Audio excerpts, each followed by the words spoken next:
come can all join in. So musical instruments from archaeological contexts traditionally have not received much study, and that might be because people just felt like, well, we can never really know for sure what ancient music sounded like. But because of the physics of sound, sound should really be thought of as events, not objects, and activities rather than artifacts. Something is happening for sound to exist. Sound production and experience are important parts of human behavior, and it involves transmission of information with emotional and symbolic content. So it's worth studying music and musical instruments, even if we can't directly observe it. So in my research, I looked at the physical and social context of music in the pre-Hispanic Southwest and how those contexts changed over time and over space. So to do that, I looked at many instruments in museum collections, and I looked at evidence of instruments and musicians from archaeological contexts, so the instruments themselves, but also considering where they were found and what that meant. And I looked at imagery of musicians in media such as petroglyphs and kiva murals and on pottery. I read descriptions of instruments and musicians in the accounts of the Spanish explorers in the region. And I read ethnographic accounts to see what those had to say about musicians and musical instruments. So I sort of cobbled all those together in an effort to do this. So I'm going to start off this talk by describing various musical instruments that are known for the Southwest. And then at the end, I'll explain which ones are present in different areas at different times and do a brief synthesis. Sweetie.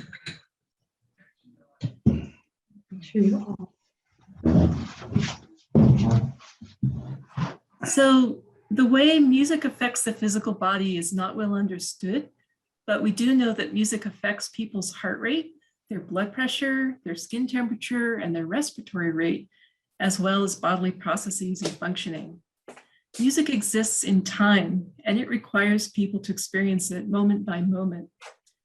And that temporal organization is made possible by rhythm. And if we didn't have rhythm, the melody and the harmony wouldn't be very interesting. And rhythm is closely tied to physical movements such as dance, maybe rhythmic activities during work. And making music is oral, it's tactile, it's sometimes visual, and it really involves people in reality, in the immediacy of this moment of now. Psychologically, it meets human needs for aesthetic experience and self-expression, and it's strongly shaped by culture. So it can bring a sense of accomplishment, of self-esteem, a feeling of belonging when you play in an ensemble or with a group, and it can be an outlet of socially acceptable competition. It helps develop attention and memory, and it can make memories and associations. So in ritual, music can be the means of invoking an emotional response.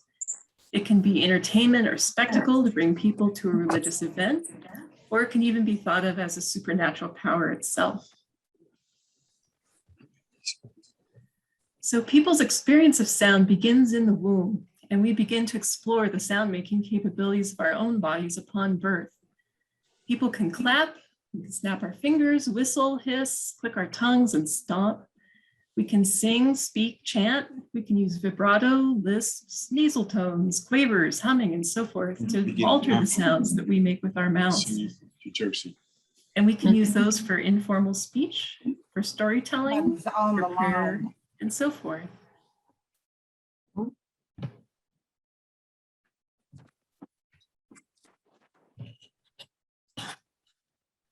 So upon our arrival, there came to us in procession and singing more than 200 Indians, men and women.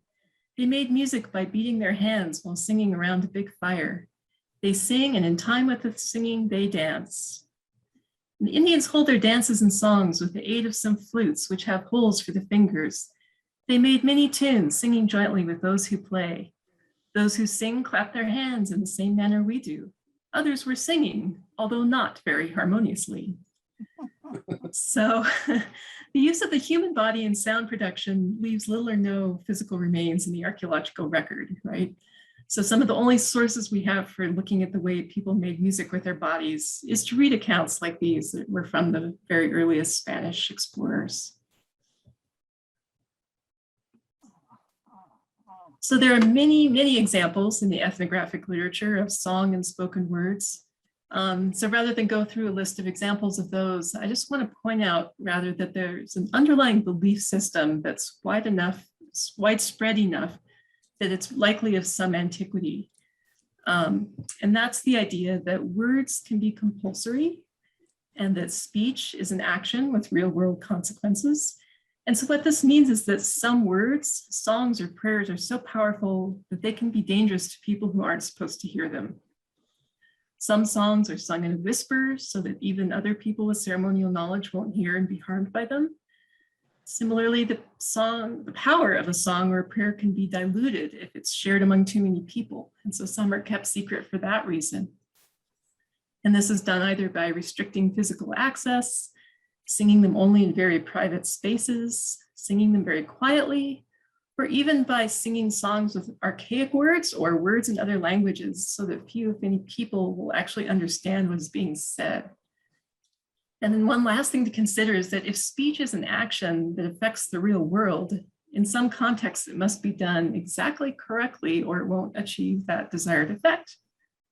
So often, if the effect is not achieved, it's the performance that's likely to be criticized and not the actual ritual itself. So flutes.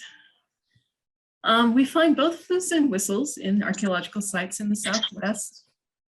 And they differ in that flutes have stops like this one in the photo from southern Utah. And that allows a variety of notes to be played. And whistles don't have those same stops and have a more limited number of pitches that they can produce. And the pitches of the flutes are determined by the lengths of the instrument. And the longer they are, the lower the sound. And similarly, the more holes that are covered, the lower the pitch, and the fewer, generally, the higher the pitch. So these are some examples of the few wooden flutes that I found in museum collections. And the painted flute on top and the carved one below it were both found at Pueblo Benito and Choco Canyon. And the two that were tied together and the one on the right are basket maker era flutes that were found in northeastern Arizona. And the two that are bound together have feathers tied to one end. And the one on the right isn't particularly elaborately decorated as the others are, but you can see worn areas around the holes that come from its use, which is really neat. The important thing to note about these flutes is that they were all played by blowing across the end rather than across a hole in the side, the way the modern orchestral flute is played. And most wooden flutes have been found just in the Four Corners area in general. These are examples of flutes made from bone. And right off, you'll notice that they do have a hole in the side in addition to the finger holes. But unlike those wooden ones that I showed you, these were still not played like the modern orchestral flute. Instead, you would blow right directly into the end. And there's a little piece of wax or pitch that remains in some of these examples that are in museum collections, and that directs the air against the edge of the bone. And so they work the way a penny whistle does, or recorder, if any of you play those. So what we're seeing here is not just a different material, but a slightly different method of producing sound. And they would have been a lot easier to play than the wooden ones because you just blow in the end, whereas the wooden ones, you really need a very specialized embouchure and a lot of practice to learn to do it. So you'll also see that some of the flutes have the articular ends of the bones left on and others were cut off. And the archaeologists that excavated at Pecos Pueblo, Alfred Vincent Kerr, found these in different stratigraphic layers in Pecos Pueblo during his excavations at the beginning of the last century. And based on this, he identified the ones with the articular ends as being slightly older than the ones without. And some have been found in sites ancestral to the Western Pueblos, but these are much more common among the Eastern Pueblos.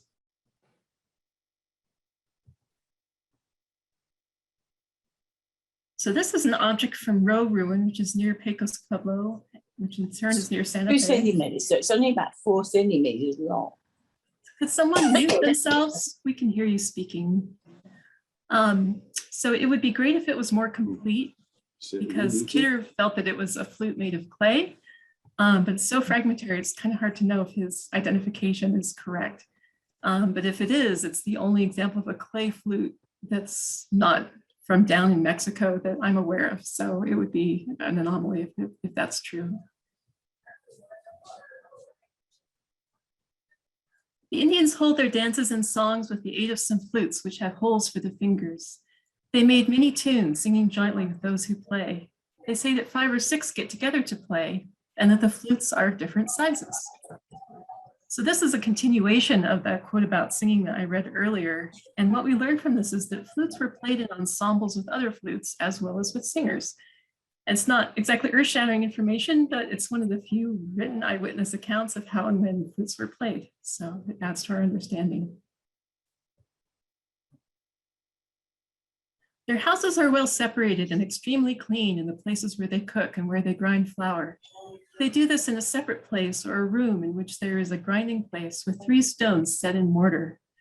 3 women come in, each going to a stone. One crushes the maize, the next grinds it, and the third grinds it finer. Before they come inside the door, they remove their shoes, tie up their hair and cover it, and shake their clothes. While they are grinding, a man sits at the door playing a flageolet, and the women move their stones, keeping in time with the music, and all 3 sing together. They grind a large amount at one time. So this is another example of a time when a flute was used. And there's an early ethnomusicologist named Francis Densmore who found that corn ground to the accompaniment of corn grinding songs sung and played on flutes was generally used ceremonially and not just for daily consumption. These are the musical instruments. So as with singing, there are many examples of flute playing in ethnographic accounts, and Will Felicia generally- please mute? And so we generally have more complete information from accounts in the Western Pueblos rather than the Eastern ones. But so to summarize that, among the Hopi, flutes are associated with summer, with flowers and plants, cicadas, canyon wrens, and flickers. And many flutes and whistles are made from turkey bones. And in ethnographic accounts, turkeys are associated with earth, death, and winter. Other flutes are made from the bones of herons and cranes, which of course are associated with water, as well as with seeds. And in general, all birds are considered messengers. And then in turn at Zuni, flutes are associated with warfare, and the elder war brother has one, and flutes are associated with cicadas, which are themselves considered to be war medicine. And many bone flutes are made from the bones of eagles and hawks. And in Zuni mythology, there's a mythical monster eagle called Knifewing, who's known for his scalping. And he's associated with Heart of the Sky God, who's the mentor of the twin war gods. So in these petroglyphs, you can see a lot of bird imagery, and the star beings are thought to be a warfare-related symbol as well. So that's the connection there. So for anyone who's been to the Southwest, or those of you who live here, this image of the flute player that's popularly known as Kokopelli is pretty much inescapable. But I have a few specific ones to show you. The earliest examples are from sometime around 400 to 800 CE, and they continue up through 1400 to even 1600, it seems like. And they start as simple stick figures like this one, that has a turkey-shaped bird on its head. And then later versions have hunchbacks, flutes, phalluses, various headgear, and certain poses become characteristic. And you can see some of the different hump shapes here. One looks like it's carrying a burden basket on its back, and the other one maybe has a sack, something less angular. And some flute players have no penis, and some are rather exceptionally endowed. And there are a few animals with flutes, such as this bighorn sheep.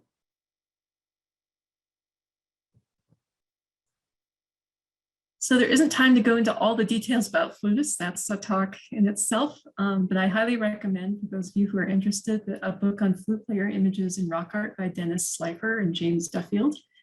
But to summarize their good synthesis, I'll say that flute flutists vary quite a bit from one another, and there seem to be certain groups of them for which interpretations can be suggested.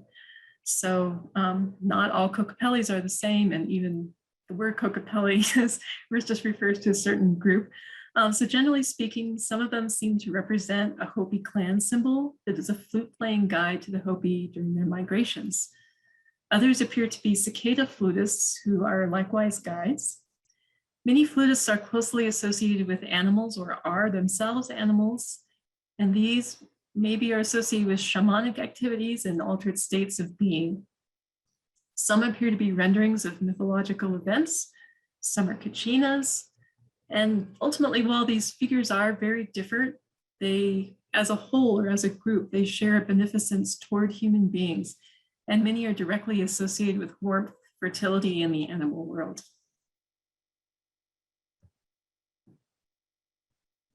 So I'll put this picture up while I talk about some general conclusions about flutes. The tradition of wooden flutes was already strongly developed by basket maker 2 and 3 times, or between 1200 BCE and 750 CE.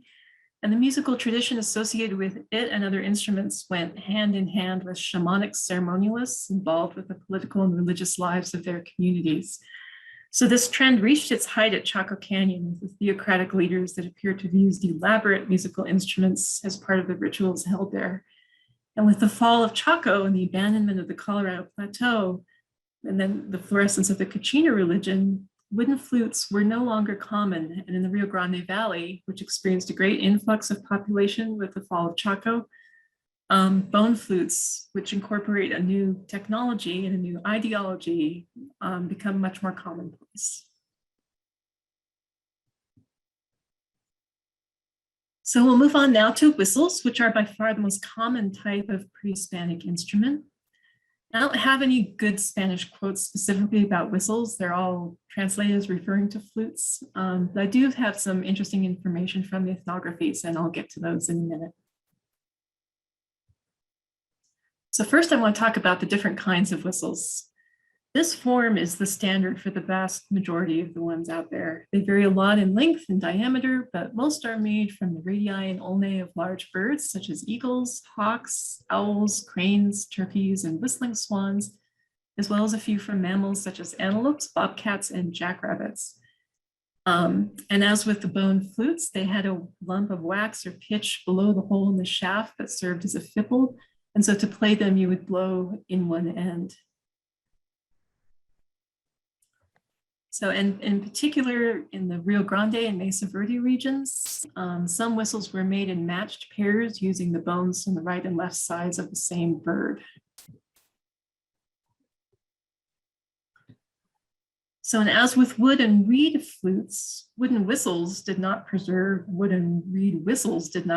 as well as the bone ones, and there are probably many more once present than have been found by archaeologists. So I know of only 2 wooden ones, and one was found in the same basket maker cave in northeastern Arizona as some of those wooden flutes. Okay, here we are again, back on. Please mute yourself. And the other one is shown in the upper photo. It came from Canyon de Chelly, and there's no information on which site, unfortunately, so we don't know really how old it is. I know of only 6 reed whistles, and these also are all basket maker in origin, and they're all from the Four Corners area, and that's shown. Those are shown in the lower photo. The opening at the top of the bone is placed tightly against the lower lip, then drawing the upper lip down with a slight puckering of the whole mouth and sucking in with a short chirping breath. The tone produced will resemble that of a mother turkey calling its young. By careful practice in covering and uncovering the hole in the side, it is an easy matter to imitate all of the calls of the wild turkey. As part of the Soyal ceremony, 2 Hopi men prepared some paints, taking the water from mixing them from a small bowl into which a man whistled with a bone whistle all day, imitating the warbling of a bird. When one man was tired, he was relieved by another. So many of the whistles found in archaeological sites are interpreted as bird calls, as that first quote suggests, but not all uses would be secular and just for hunting and attracting game. The second quote is an example of a ceremonial use, and there are some others as well. So writing in 1939, the ethnographer Elsie Cluse Parsons reports seeing Carrizo shamans using eagle bone whistles when venturing forth to fight witches.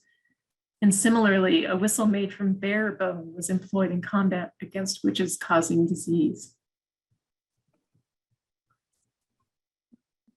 So and there's another type of whistle that really should be classified as a reed instrument or a membranophone, and that's the Bitsitzi whistle.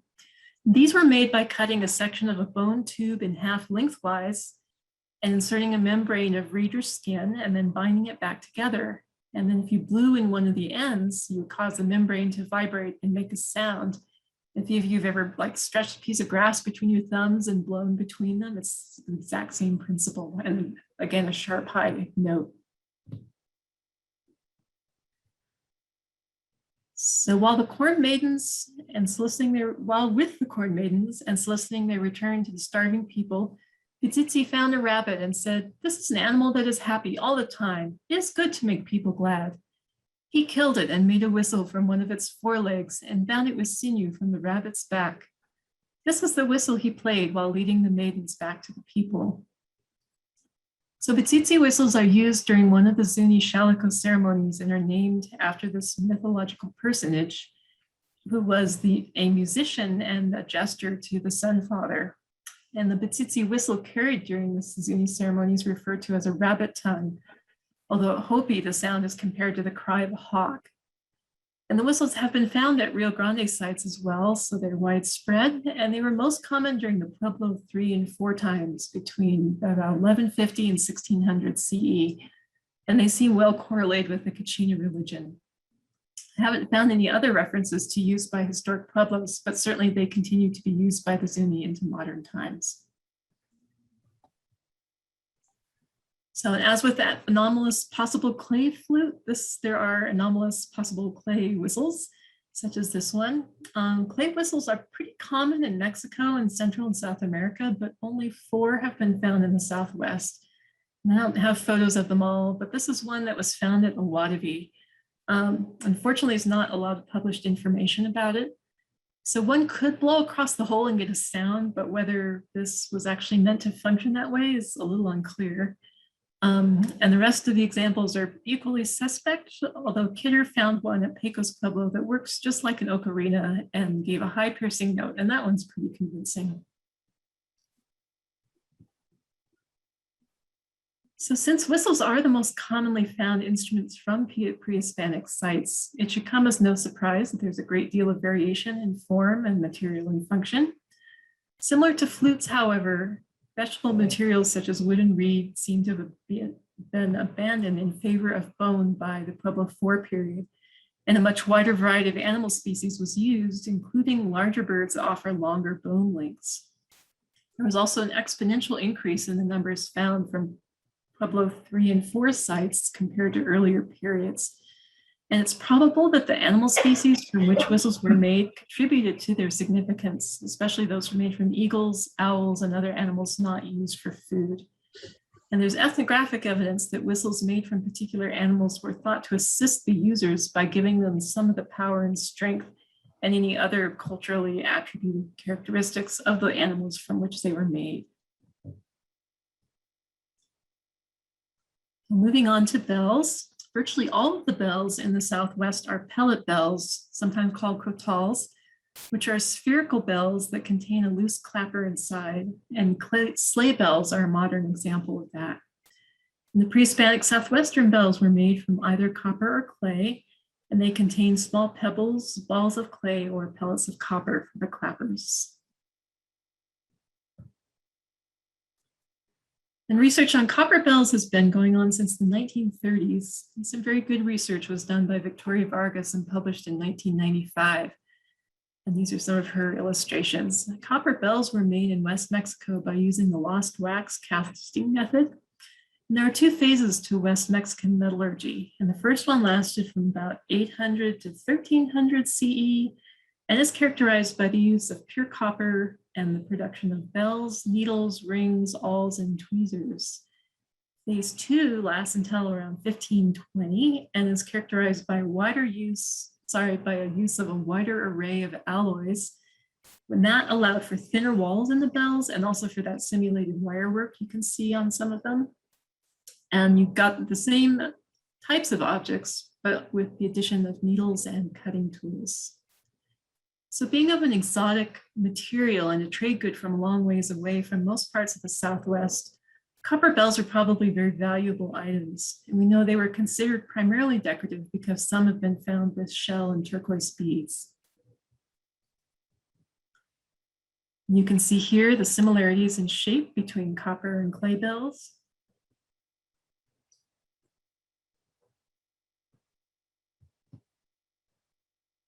And there are some distinctive forms to clay bells as well. So at the upper left is a globular bell, while at the upper right is sort of flattened and elongated.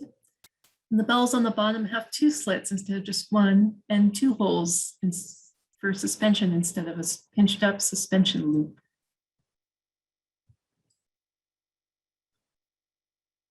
So I realize this map might be a little hard to read, but I wanted to show you there's two different trade networks that were going. So during the phase one of the metallurgy, the Gatlin site in the Hohokam region appears to function as a trade center for copper bells, and Snaketown Old Potkey also played significant roles. Phase two corresponds with the Casas Grandes or Paquimé at its height, but that appears like Choco during phase one. Casas Grandes was more of a consumer of copper bells rather than a trade center. So bells came in but didn't go out so often. And so these networks correspond really well to shelled trade networks, and we'll get to those in a bit. But a few of the ceramic bells date to the 1100s, but most come from Pueblo 4 and 5 period sites. And so they start appearing really only towards the end of the phase two trade network. And so you can see how limited the distribution is. It's just the blue area on that map. And since I made this map, I found references to a few others. So there's one just west of Camp Verde in Arizona, and there's one from Grasshopper Pueblo, a site near Dragoon, also in southern Arizona. And there's one from Hawaku, which is the ancestral Pueblo near Zuni. And so with the exception of a Oahu and a few Rio Grande Pueblos, the clay bells really are rarely found at the same sites at which the copper bells are found.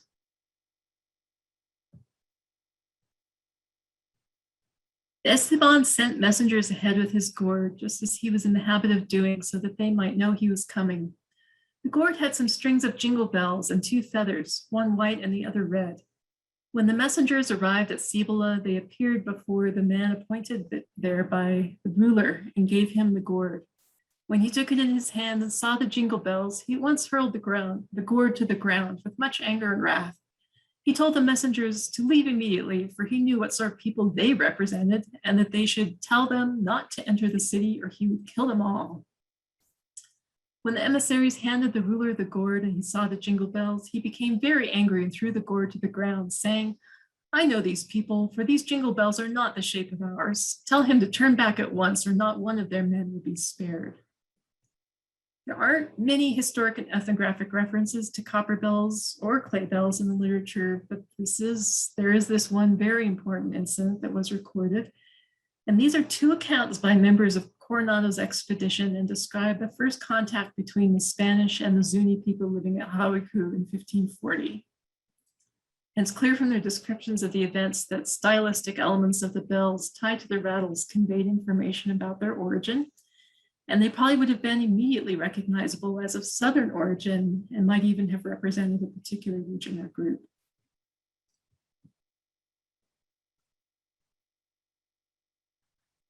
So shell trumpets are played very similarly to modern trumpets, though of course they didn't have valves. Without exception, shell trumpets are made from marine shells, and so like copper bells, they were probably obtained primarily through trade. The spires were removed and the edges were smoothed. Some have mouthpieces of pitch like this one, while others were never fitted with one or the mouthpieces were lost. Some have holes drilled in the lip that might have been for a suspension cord of some kind. Some found in Mexico have ridges carved into the lip so that they could be used as rasps as well. And there's one piece of a fragmentary trumpet from Pueblo Benito that is described as having a hatcher pattern. And I'm because it's fragment, I haven't been able to see it, or I didn't track it down. So I'm curious to know if that one is one of those rasps. It would be the only one, but most up here do not have that. So here's the same trumpet from the side. And several shell trumpets were found at sites in Choco Canyon, but many have been found at Hohokam sites as well. Some of the earliest date to around 11,000 CE, and they continue through around 1400. Interestingly, all of them are within the scope of that phase 1 shell and copper trade network, both spatially and temporally. And they rarely made their way north of Pakime during phase 2. And so it seems to be a pattern of trade that's very similar to the copper bells. And these are trumpets from Pueblo Benito at Choco Canyon. And the trumpet at the lower right was found associated with the same carved wooden flutes I showed you earlier. And the object in the lower left is shown in a much larger scale than the trumpets. It's a mouthpiece that was encrusted with turquoise. And the other trumpets came from other rooms in the Pueblo. And we know that trumpets were owned by wealthy members of Hohokam society, and they appear to be ceremonial objects used by the elite of Choco and may even have served as badges of a hereditary office. There aren't many specific references to the uses of shell trumpets in the historic and ethnographic literature. We do have accounts from Zuni and Hopi, which are not coincidentally in the area that was covered by that Hohokam trade network in prehistoric times. And at both Pueblos, the sound of the shell trumpets represents the voice of the plumed serpent, who is a deity associated with water and with springs, and therefore with fertility and longevity, but also with floods, with landslides, earthquakes, and volcanoes. At Pakime, multiple shell trumpets were found in a large walking well, thought to be the site of rituals related to water. And curiously, there are many horned serpents in the rock art of the eastern Pueblos, such as the examples shown here. But I don't know of any archaeological or ethnographic evidence of shell trumpet use.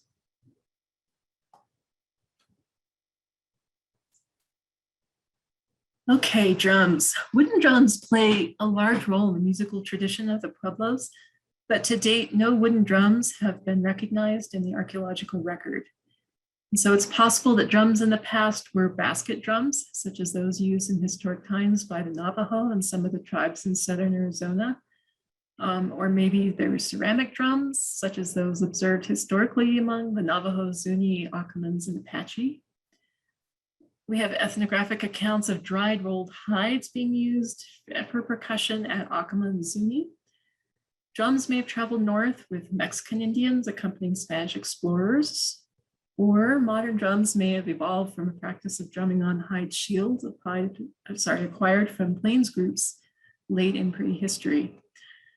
Some of the best evidence for drumming tradition in pre-Hispanic times, and it's controversial, is the presence of so-called foot drums, which are stone vaults with plank covers that appear in some kivas. And I'll talk more about those foot drums in a minute. But first, I want to discuss the evidence for more traditional hide drums. The people came out to meet him and their captain with demonstrations of joy and took him into the Pueblo with drums and flageolets similar to fifes, of which they have many. They presented the Spaniards with quantities of clothing and turquoises, which are found in abundance in that region. So one would think that if drumming was widespread in pre-Hispanic times, the early Spanish explorers would have remarked upon it in the way they did in the many, many quotes about the flute players. And this passage was written by a member of the Coronado expedition describing their reception at Pecos Pueblo. And unfortunately for us, he does not describe the drums. And this is the only Spanish account of drums in the Southwest that I was able to find. And no drums have been found at Pecos. And so we're left with a few different possibilities. Maybe there were drums that were pots with hides tied on top, and archaeologists just haven't recognized them. Maybe they were frame drums like the plains hide shields and just haven't been preserved. Maybe when drums were decommissioned, it was done in a way that rendered them invisible archaeologically. Alternatively, perhaps the warmth of the welcome was being inflated by the writer for an intended Spanish audience to foster a sense that the mission was being successful, and that maybe this description is exaggerated or inaccurate. We don't know. So the Pueblo of Cochiti has been known for its drum making since the turn of the century. One traveler visiting to the area in 1894 was unable to purchase drums from the Pueblo because they were sacred and just simply not for sale. Even after a tourist trade in drums was established, only drums made specifically for sale were the ones that were available for purchase. And so in historic times, at least, there were designated drummers for each Kiva society. And these men were in charge of caring for the drums by feeding them cornmeal as well as for playing them. And there's an origin myth about drums from Acoma in which the corn mother gives instructions on how to make the first drum with a cylinder of wood and elk hide. So drums do seem to be closely integrated in the mythology and the religious practices of the Pueblos. And so if ceramic drums existed in the American Southwest in pre-Hispanic times, archaeologists haven't recognized them. And most ceramic bowls and jars are shaped in such a way that you could easily stretch a hide drum head across one, even temporarily. And there's little about that process or applying that drum head that would leave use wear or some other sign that would be recognizable to a researcher. All the ethnographic references to them I found were from Zuni, but no one has ever identified drums among pre-contact Zuni ceramics. So it's possible that the concept, again, traveled north with native Mexicans, traveling with the Spaniards during the Entrada. It'd be hard to prove this, but it's lent some weight by the fact that ceramic drums have been found at sites throughout Mexico and parts of Mesoamerica. And this particular drum was found at a site near Paquime and is identical to dozens that were found at that site in a residential compound known as the House of the Dead. And some of those they were well polished like the soil, and some of those had painted decorations. And a few had holes in the bodies that might have been a way to secure the drum head to the vessel. So foot drums. The notion of foot drums was first proposed by the archaeologist Frank Roberts in his writings on the excavation of the village of the Great Kivas at Zuni in the early 1930s. And it should be said that his Zuni workmen did not know or would not share with him the function of the floor vaults that he called foot drums. That said, there are examples in ethnographies from the Western Pueblos of the use of foot drums that I'll tell you about. So it isn't that he had entirely wild supposition, but not all floor vaults are necessarily foot drums. So the most convincing ones consist of an earthen or stone lined vault like the one here, which is at Badger House there at Mesa Verde. And again, the most convincing ones have impressions of wood plank covers that would have covered the top. And in theory, they would have been danced on or drummed with sticks. So given current information, it appears that foot drums were in use mainly among people living in northeastern Arizona and northwestern New Mexico, as well as Choco, Mesa Verde during the Pueblo III period. There are a few examples from the Chama and Rio Grande River valleys, but it's my sense that the foot drum tradition began in late basket maker times and continued through the rise of Choco.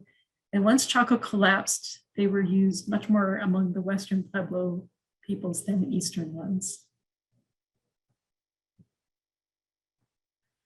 At Zuni, they dance on the so-called foot drum, consisting of two planks laid across an excavation, thus placed so the people will come. It draws them in their hearts.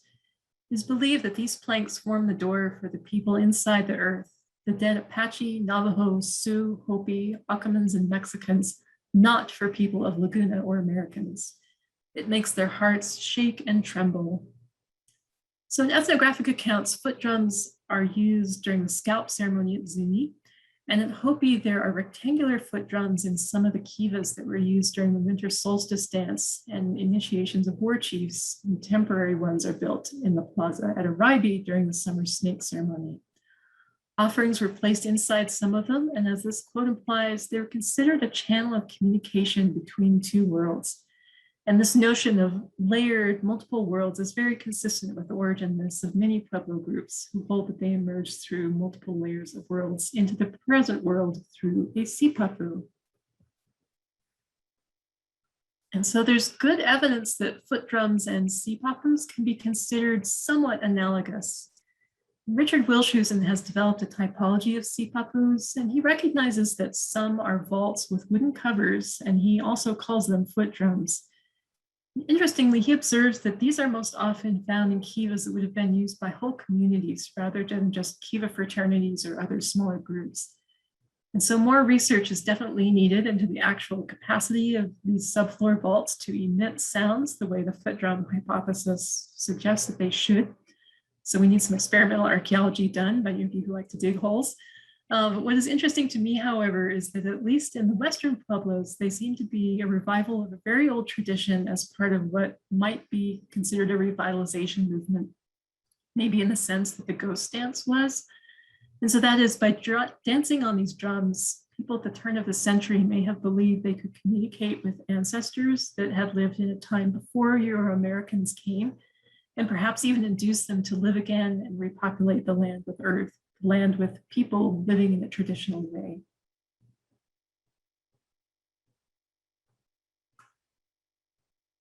Tinklers. In my work, I classified objects as either tinklers or rattles, with tinklers being objects shaken against one another to produce a sound, and rattles being those composed of a vessel with rattling objects inside.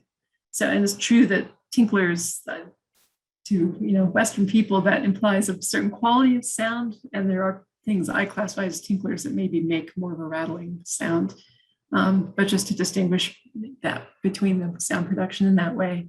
So I'll talk about rattles in a minute, but tinklers most often seem to have been sewn onto the hem of clothing or viewed as ornamental as much as musical. Sometimes they were fastened to a stick or some other handle to shake. Shell tinklers are most often made from conus shells, like the ones shown on the pot to the left. Usually the spire was ground off and the hole for suspension was drilled through the tip of the other end. And the one on the right from Montezuma Castle in Camp Verde was made by stringing pectin shells on a yucca cord that was then bound with a red dyed cotton twine in such a way that no knots were visible. And research by Ronna Bradley has shown that there were two coexisting prestige good exchange systems in the pre-contact Southwest. And the Hohokam network lasted from around 1100 to 1450 CE, and the Casas Grandes network lasted from the 12th century to the collapse of Casas Grandes of Paquimé around 1450.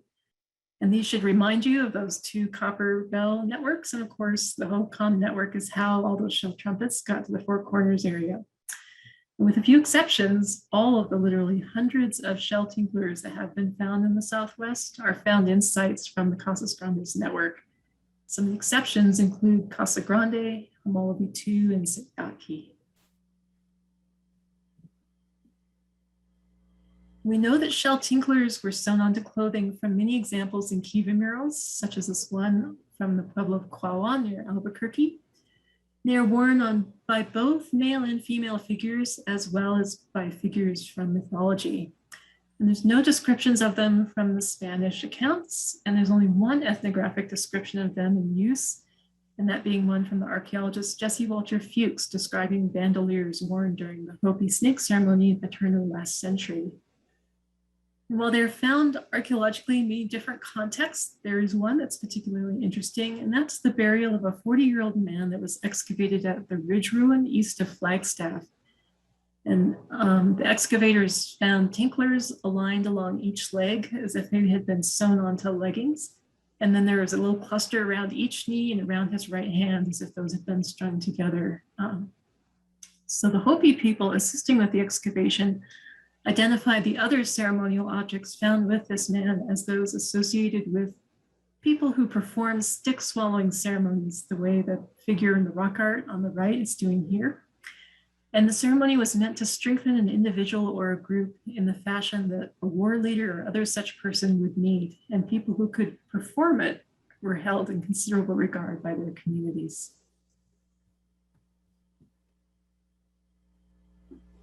So hoof tinklers are the second most common tinkler type, and they were made by stringing the hooves or dew claws of deer and antelope so that they would strike each other and make a rattling sound. The cord or thong would be passed through a hole in the tip of the hooves, and some were sewn onto the fringes of clothing and others were tied to handles. Those in the upper right might have been tied around someone's ankles. Most have been found in northeastern Arizona and northwestern New Mexico, although they were used in southern Arizona in the early part of the 20th century as well. Ethnographically, we hear them sewn onto kilts at Hopi and tied onto a crooked staff with bells at Zuni.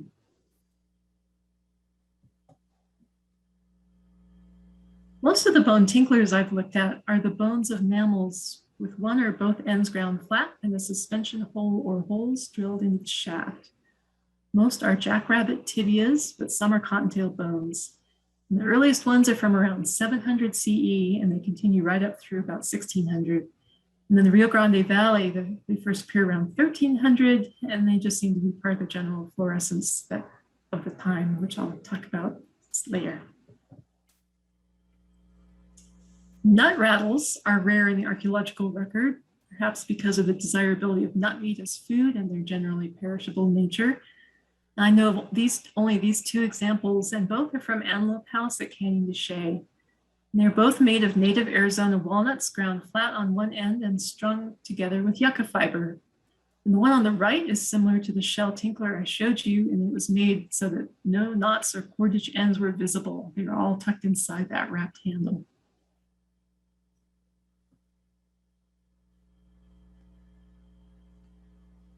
And stone tinklers are also referred to as ringing stones. Some are unmodified splinters of rock, like the petrified wood pieces in the top photo. And others were shaped and smooth, like these tabular ones on the bottom. And like other tinklers, stone tinklers were sometimes sewn onto clothing. And the tabular ones on the bottom retain fragments of that yucca cord that they were strung on. And they also have remnants of red ochre on them, as if they were once painted or were worn by someone whose skin was painted with red ochre.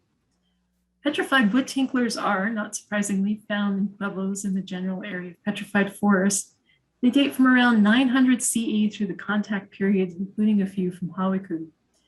And while petrified wood was traded widely, the tinklers were not, and perhaps shell tinklers were preferable where they were available. These are metal tinklers, which are quite rare. Some might be of pre-Hispanic origin, but most appear to date to the period when European metal objects were available. The earliest ethnographic reference I know of is from Santo Domingo in the 1930s. Interestingly, they're described as sewn onto clothing in keeping with the long tradition of adornment.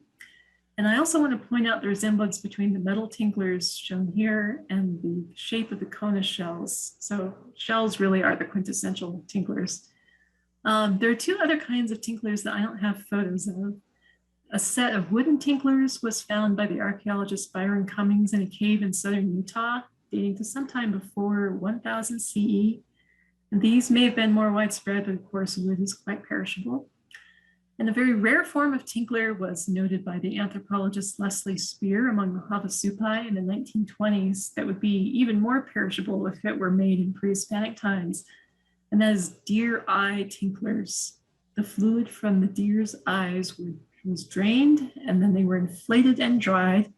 And a single kernel of corn was inserted into each one, and they were sewn onto women's dresses.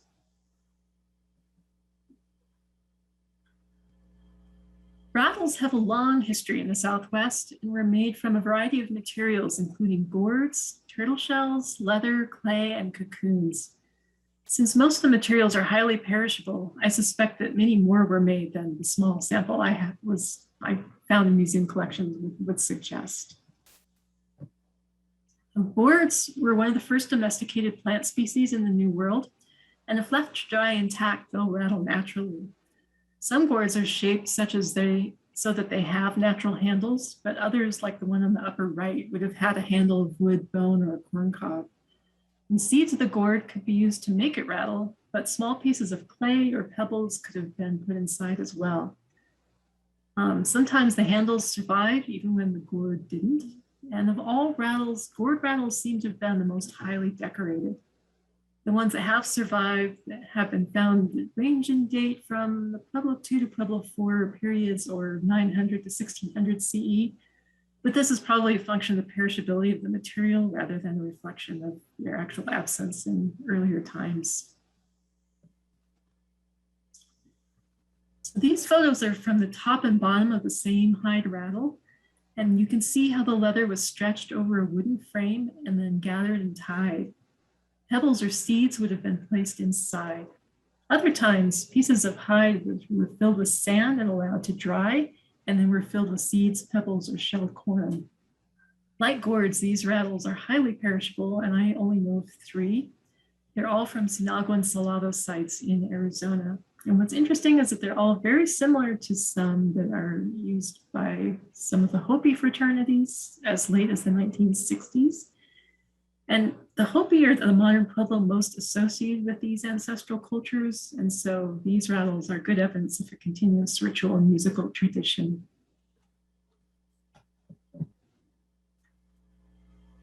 Turtle shell rattles can be constructed in 2 ways. Objects can be put in them so that the carapace serves as a container, or objects can be fastened to the outside so that they clatter against it. And the latter is the most prevalent in the Southwest. The one at the upper left there had 2 halves of the shell that were bound back together. And then the hole through the middle probably accommodated a handle. And while it looks like a container that would have had seeds or pebbles on the inside, you can see the 4 sets of holes, the set of 4 holes that suggest that some antelope hooves likely, according to ethnographic accounts, that those would have been suspended on thongs and tied through those holes so that they could swing and clatter against the shell when it was shaken. And the same is true for that rattle on the lower right. You can see the holes a little bit better. And that one didn't have a handle. And in ethnographic descriptions, rattles like that were often tied onto people's legs near their knees so that they would rattle in time to their dance movements. There are 2 kinds of rattling objects of clay, and the first includes rattling mugs, ladles, and other vessels that have a function separate from sound production or in addition to sound production. Most of the known examples of those are from the Mesa Verde region, but there are some rattle-bottomed incense burners among the Hohokam. The 2 halves of the mug shown on the bottom demonstrate how this would work. You have small stones or balls of clay would have been in that small hollow in the bottom and would rattle as you tipped the mug. The second kind are objects that had sound production as their main purpose, such as the one on the upper right, and those are quite rare. I really only know of 2. And the one shown here was found by Kidder at Pecos, and he was quite unimpressed with it, writing that as a noise producer, the implement was hardly a success. So not very resonant. Well, at first glance, this would appear to be a drumstick. It is in fact a cocoon rattle. They're very rare in the archaeological record, probably due both to the perishability and to the limited distribution of appropriate species. So there are 2 that create cocoons appropriate for use in this way. One is the trapdoor spider that makes silk-lined burrows underground, and the other is the giant silk moth that spins cocoons. And the rattle shown here with the handle is one way these rattles were made. Another would be to insert a small pebble inside individual cocoons and create strings of them to tie around the knees and ankles.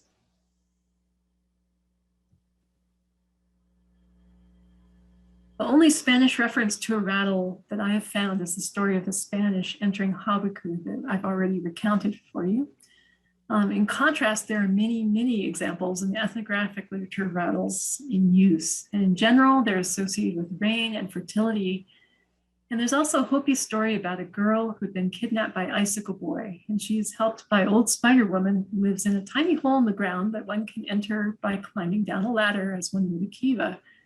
And so there actually isn't a rattle in that particular myth, but the connection between Old Spider Woman and the cocoons might have lent some significance to those particular rattles. And there are many examples of rattles visible in kiva murals, and this photo is one of the more clearly identifiable ones in rock art. And there are a few examples of rattles on decorated ceramics, specifically membranous vessels. The one on the left has been interpreted as a curing ceremony for a child. The second shows some rather fantastical creatures to appear to be humans wearing masks, and this has been interpreted as a mythical or ceremonial event. It's my understanding that the provenience of these vessels is in some doubt, so these may or may not be authentically membranous representations. You have to keep that in mind. Kiva bells are lithophones, which are stones that produce a musical note when struck. They are found in many cultures worldwide, and there's a cave in Oaxaca known as the Lithophone Gallery with stalactites and stalagmites that were used as percussion instruments for hundreds of years. There's also, even here in the Southwest, places where there are known boulders that emit a chime when struck. They're there on the landscape. There aren't any Spanish references to them, but we do have two accounts from historic times, one from Taos and one from Santo Domingo. And most kiva bells are elongated pieces of limestone, basalt, phyllite, phonolite, feldspar, and other similar materials. And they're usually about a foot or so in length. Most of them are found in late sites in the Rio Grande Valley from about 1100 to 1600 CE. And like the one in the bottom photo, very few have evidence of modification of their shape. And at best, they show evidence of mild battering from having been used. Some had notches chipped in the side, probably to make it easier to suspend them. And a few had remnants of red or yellow ochre. Two were decorated with incised interlocking diamond design, but these are the exceptions rather than the rule. The one on the top photo is the only carefully shaped one I know of. And many are found in groups like the one in that previous slide, and some have been found in caches containing quartzite lightning stones, fetishes, flutes, and whistles, and so a ceremonial use is suggested. All the known examples I know date to after 1300 CE, and they're part of, again, this general ceremonial fluorescence that happens during Pueblo 4. So rasps usually consist of two components, a serrated or notched object and a second unnotched object that is rubbed across those indentations to produce the sound. In some cases, the notched object can be as simple as an unmodified jawbone, but wood, gourd, shell, or bone can all be used. In the Southwest, rasps are most commonly made of bone or wood, and in ethnographic accounts, gourds and baskets were occasionally used as resonators. But these are hard to identify archaeologically, and the same is true of the rasp spurs. One can tell the difference between a rasp and an object with incised marks for some other purpose like a tally, because the rasps generally show polish over the high points between the notches and nowhere else. And most rasps were made from the scapula of deer and antelope, like the ones in the top photo, and others were made by notching the sides of ribs. Long bone rasps have notches cut in the sides of the shaft, and the example on the left is from the femur of a dog.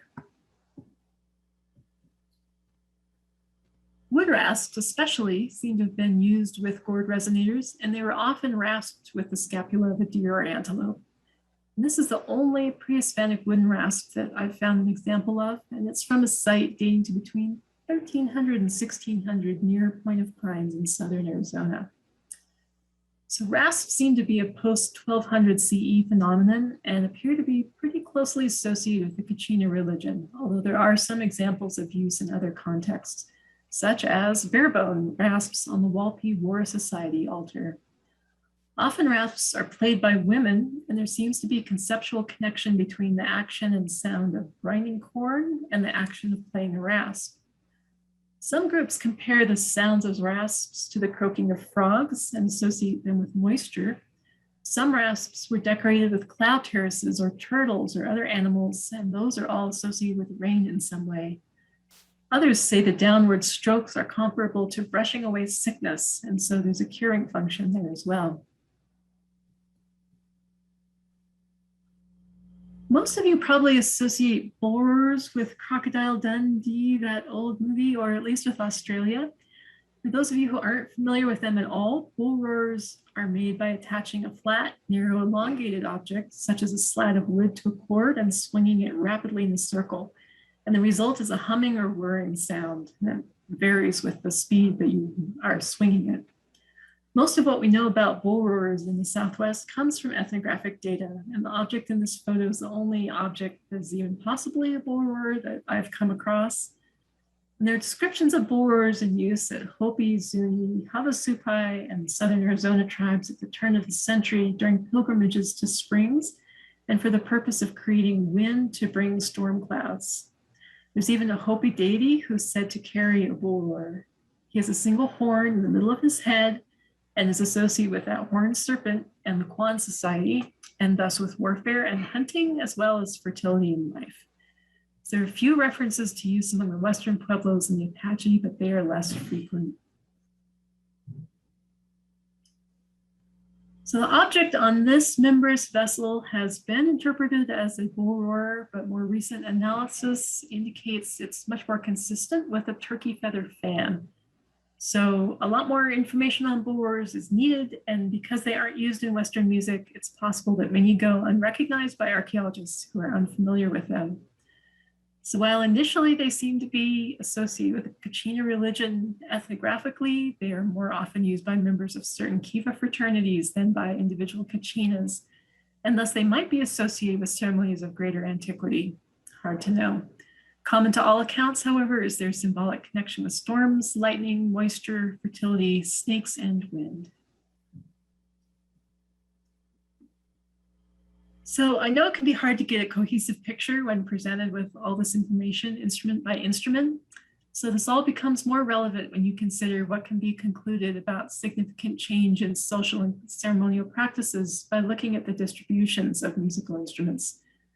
So while not every political event was ceremonial, there's nevertheless compelling evidence suggesting that religious and political authorities were often one and the same, and that people with the right and responsibility to conduct ritual performances were often the people with influence in other areas of society. So now I'll do a brief synthesis. And I promise that this is the only graph I'm going to inflict on you this far into the talk. What I mostly want you to notice is how few instruments from earlier time periods we know of versus what we see in later periods, especially Pueblo IV. And I also want to point out that archaeologists have not yet found any instruments from the Paleo-Indian or Archaic periods. So I'll start the synthesis with the basket maker era. So basket maker 2 and 3 are distinguished from the preceding Archaic period as being a time when people were shifting from a very mobile hunting and gathering lifestyle to spending at least part of the year in pit house communities and becoming gradually more reliant on agriculture.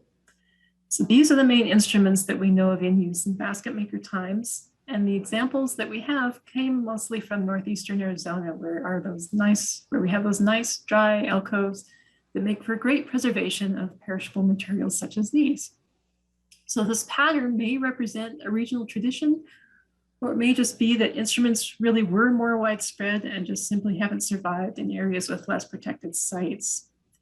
And we know from rock art and effigy figures that birds were important in basket maker culture. And with basket maker peoples only newly reliant on agriculture, we might expect their their hunting toolkits to be very well developed. And so I think that many whistles were used as calls for turkey and other game, both in the context of actual hunts as well as in ceremonies seeking to ensure the abundance of that same game. And the flutes are quite interesting because they are actually some of the most musically sophisticated instruments in the whole pre-contact Southwest, and probably are part of a tradition beginning during the Archaic period, if not even earlier. We just don't have the evidence for it. But on the basis of this complexity and on the images we see in rock art, it seems reasonable to suggest that flutes were made and played primarily by people who were shamans or who were otherwise responsible for aspects of the ceremonial lives of their communities. Pueblo I is the period in which there was a shift to building above ground architecture and still greater reliance on agriculture. But I'm going to skip right to Pueblo II here because the sample of actual musical instruments from Pueblo I that I know of is really small. There are 8 whistles, 3 bone tinklers, and the foot drums. And this might be, or it's probably due to just an overall lack of archaeological excavations at Pueblo I's sites more than an actual paucity of instruments. Because really there's a lot of continuity between basket maker 3 and Pueblo II, with the addition of copper bells, shell trumpets, and shell tinklers coming up from the south in Pueblo II.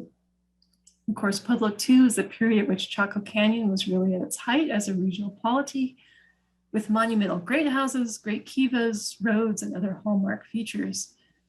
The wooden flutes from Choco were made and played in the same fashion as those ones from the basket maker period, and there's still evidence of foot drums continuing to Pueblo II.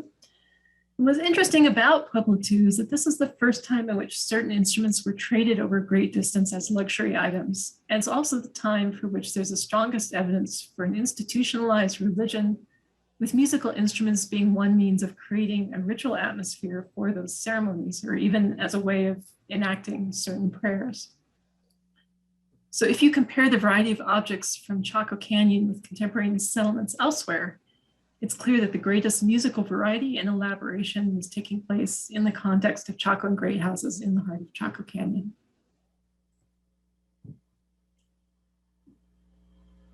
So I'm going to separate Pueblo III into two parts. Early Pueblo III is dominated by the collapse of Choco and a great deal of migration, while in the Rio Grande Valley in late Pueblo III, people were beginning to gather in large pueblos. So while you still find trumpets and copper bells, they occur only in more southern sites, and wooden flutes really seem to disappear altogether. It's possible that they were no longer played because Chacoan rituals were perceived as flawed in their failure to alleviate the extreme drought conditions of the time. It's also possible that as populations dispersed, religious societies disbanded, and perhaps no one could afford to procure expensive trade objects or sponsor large-scale ceremonies. What happens outside of Choco as Choco falls apart is that the instruments associated with local musical traditions, such as tinklers, rattles, and whistles, really increase exponentially. So the first Bitsitzi whistles appear, the first bone flute, the first kiva bells, the first rasp. Most are found in areas that remained habitable during the long drought and saw increases in population as people left other areas. And with the exception of shell tinklers, none of the instruments from late in Pueblo III were really valuable trade items. I'll throw the copper bells in there too. And they're all really easy to play. And this suggests that if the instruments were being used ritually, potentially they were much more inclusive and that people didn't need to be musical specialists or experienced musicians. Maybe they needed to have other ceremonial knowledge. So it's not to say that there weren't ceremonial specialists, but it does seem to be that there's a revised or entirely new religious belief systems that begin to appear in Pueblo III and really reach their full flowering in Pueblo IV. Pueblo IV is the time when Pueblo peoples gathered into very large pueblos with enclosed central plazas and multi-storied room blocks. Most researchers agree that the Kachina religion arose in the early 1300s, though the beliefs associated with them do seem to be superimposed over an earlier theocratic system to varying degrees in different places. And the Kachina practices seem to manifest much more extensively among the Western pueblos than the Eastern ones. Ritual seems to be used for communication more than ever before, and this is reflected in the numbers of musical instruments. So many of the instruments first appearing in Pueblo III are present in greater numbers, and there are new instruments such as ceramic bells, even as foot drums pretty much disappear. So while not every instrument was exclusively ceremonial in use at any time during the Prehispanic times, it's interesting to note the greatest variety and the highest numbers of instruments correlate very well with the height of Choco, with the height of the Hohokam, which I haven't really talked much about, and with the large aggregated pueblos that were built in the Rio Grande Valley and other places during Pueblo IV. So this pattern in which musical instruments are most numerous and most diverse when communities were at their largest and most socio-politically complex is a pattern that's been found at pre-Hispanic sites throughout the Americas. And it's true here in the American Southwest as well. So that was a lot. Thank you for sitting through that much time. That's all I have, and I'm happy to answer any questions. It looks like we do have a couple questions for you, Emily. Yeah, that's Great. The first one comes from Angeline Duran. What do clay bells sound like? Do they actually ring well? If so, do they have to be fired harder in some way? They have more of just a dry rattle. They're not very tinkly the way a metal bell is. It's almost better to think of them as a rattle than a bell, except that they really look like a bell. And probably the harder you fire them, the more resonant they would be. But yeah, I need a ceramicist to look at a bunch of them and help me learn more about them. Okay, we have another one. Have you seen the carved shell from Paquim with the feline tracks and roadrunner and macaw tracks? No, I haven't. That sounds fabulous. Okay, there's also, will you please repeat the dates of the phases, phase 1, 2, etc.? I believe Oh, those are the Pueblo phases, maybe? for the time frames of just the archaeological time frames, or for the trade networks? Angeline, that was a question from you. Do you want to expand on it? I know that, yeah, that was just a question about the time frames about the metallurgy, the phases earlier when you were talking about the bells, and I think it had to do with trade. And you said there was the phase 1 of trade, phase 2, and then there was ho ho come, and you had a map. Yeah, sorry, let me find that. It's not one I know off the top of my head. 1 second.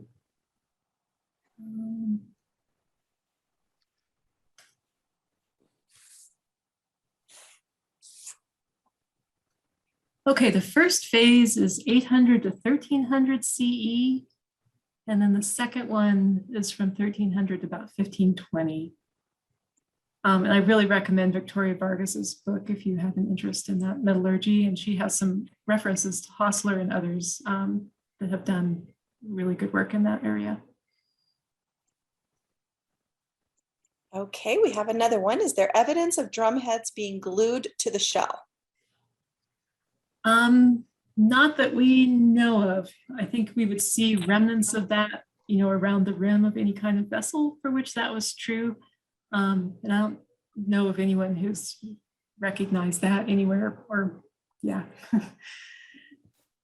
Okay, Angeline had another one. Why do you think there are so many ethnographic accounts of the bull roarers if in use but we were only able to locate one bull roarer? Good question. It might be the archaeologists don't recognize it. It might be that they're a more recent thing that has come into use. It might also be that, perhaps like the flutes or the drums, that when they were retired, they were, disposed isn't what I mean, but they were taken out of circulation in a way that made them invisible archaeologically. And if they're of perishable materials, they may just not last well. So there's a few different reasons that might be the case. Great. Jennifer had a question. Have instruments been found together in groups suggesting that they were played as concerts? Yes, there are caches that have been found mainly in the Chama River Valley and some in the Rio Grande Valley, in Kivas, and let's see, also at Pecos Pueblo, where there are groups of primarily flutes, but sometimes whistles, where there will be groups of like 5 or 7 all found sort of bundled together. And those have also been found with kiva bells, along with lightning stones and fetishes and projectile points and lots of other ceremonial paraphernalia. So that coupled with those Spanish accounts of, we were met by all these flute players and the drummers too, we know that they were used in ensembles, but the flutes seem to be a really common one that we can say were used that way. Great, great. I actually have a question for Alan, and you may know as well, Emily. Do we know if any musical artifacts have been found at Chimney Rock over the years? I don't know. I see the names of some other Chimney Rock volunteers. Sue, is that Sue Fisher? Do you know anything about that? I've looked at a number of the artifacts from Chimney Rock, and I don't see anything other than one possible whistle. Great. There are several known for Mesa Verde. Most were found by Gustav Nordenskjold, but there were some wooden flutes from there, if I recall. And of course, the Rattling Mugs and things. Now, what do you know about the relationship between the musical instruments and singing? I always associate Native American music with lots of singing and chanting and so on. With musical instruments in the background, or were they separate? Or Probably all the above. Yeah. Yeah, it's it's again just we can't recover the singing archaeologically, but it's such a something everyone more or less can do with varying degrees of skill. But often with my impression of Native American ceremonies is it's not the end result that's important, it's the participation. And so just even if you're not exactly on pitch or exactly in time, the fact that you're singing along with the group is the important part.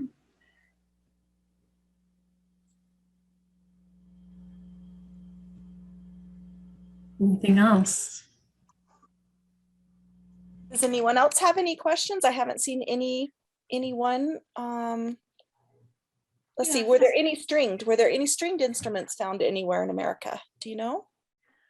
No, there might be elsewhere than in the Southwest, but yeah, stringed instruments seem to have come in with Europeans in this area. Yeah. And Nice. one more, did clay bells have clappers inside of them? They do have clappers. They're sometimes little balls of clay, sometimes little pebbles. If you think about it, they'd have to survive the firing process. So usually they can't be corn or something that would just be consumed by that. So yeah, let's see, I'm sorry, looking at my chat, I see a few other questions too. Do I know what musical scale the flutes were played in?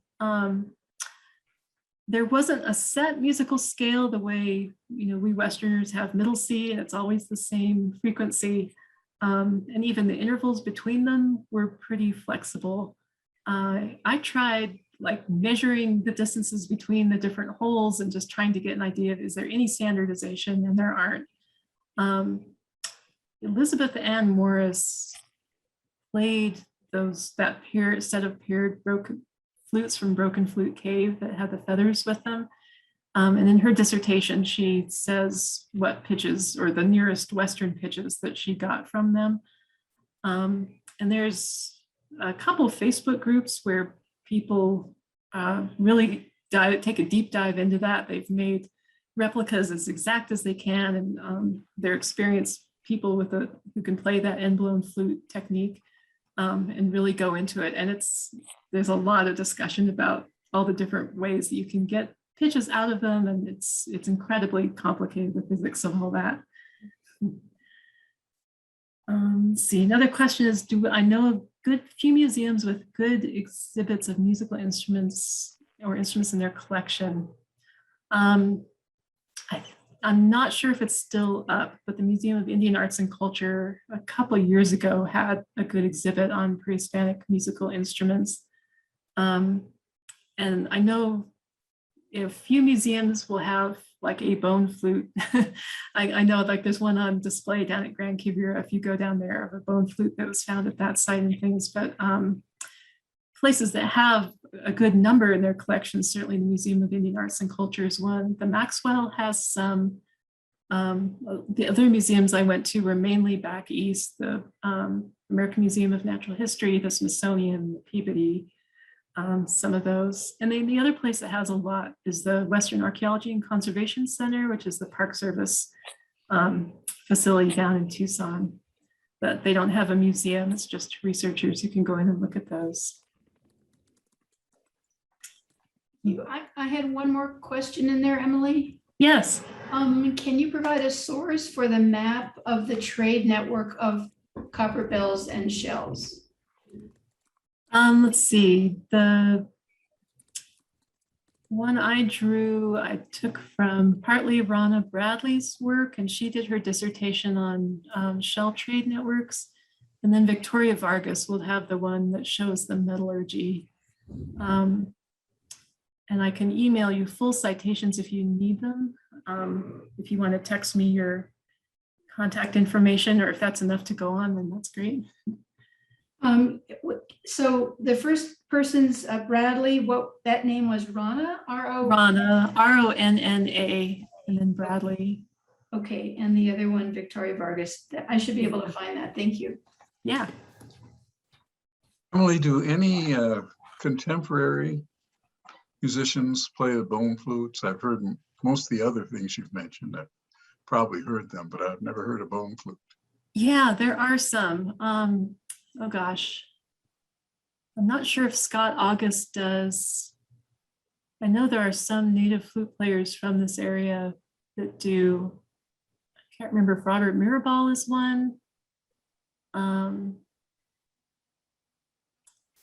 I'll look through my CD collection and email you if I can, Okay, but if I people can do find use it. one. But yeah, it is still used, and it is. It's interesting. It Yeah. does seem to be, though, an acknowledgement that it's an older instrument. It's not a thing that's commonly used just for entertainment nowadays.